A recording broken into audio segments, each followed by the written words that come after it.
Hey, Dr. Lindsey here. In this short video, I'm going to take you through a 7.5-month post-op result on a guy that's about my age who got 2,612 grafts. 7.5 months ago, and your before pictures up between us, and you had some hairs there before, and we did. Do you remember how many grafts we did on you? Because I don't. I don't. It's 2,000, yes. It's probably more like 2,500. I will have the real number somewhere else in this video. And how much did it hurt? None. Any kind of bullshit I pulled on you? Absolutely not. So generally, I tell you to roll back in here at 6 months, and you came at 7.5 months, because at 6 months it seems like it stops growing and then it starts back up around 7.5 or 8 months. Have you noticed that or not really? Absolutely not. Okay. It's just kept on growing. Yes. And you are a little difficult fellow because you like nicotine gum, and I had to beat you into not having nicotine for 3 weeks before and 3 weeks after, right? That's correct. And I know you don't want to lower the thing in front of your face, but you just stuck out your tongue and you had some nicotine gum. Absolutely.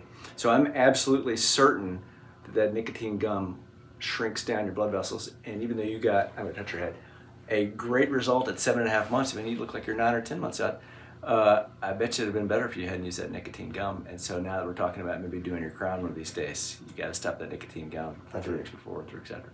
Anything you want to tell these people that are watching this? Oh, it was great. Great experience. No pain is the main thing, and just do it. All right. And you brought your wife with you, and she brought you over here every day, right? Absolutely. And yeah. she helped clean you, and that's helpful when a wife is supportive, right? Absolutely. And I can play guitar good, right? You are fantastic. Okay. Well, thank you so much for coming. I really appreciate your business. So in summary, this dude came in a little after we normally see it at 6 months, and well before the final result.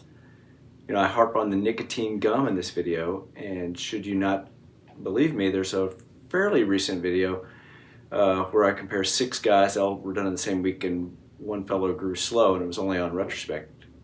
He's the nicotine user. So not every hair transplant office feels like that, but I definitely do, having now done 4,600 hair transplants and 4,300 facelifts. Smoking makes a big difference on post-op healing and most likely revascularization, or growing in of blood vessels to those hairs that are trying to die in the first 5 or 6 days until they can get some nourishment.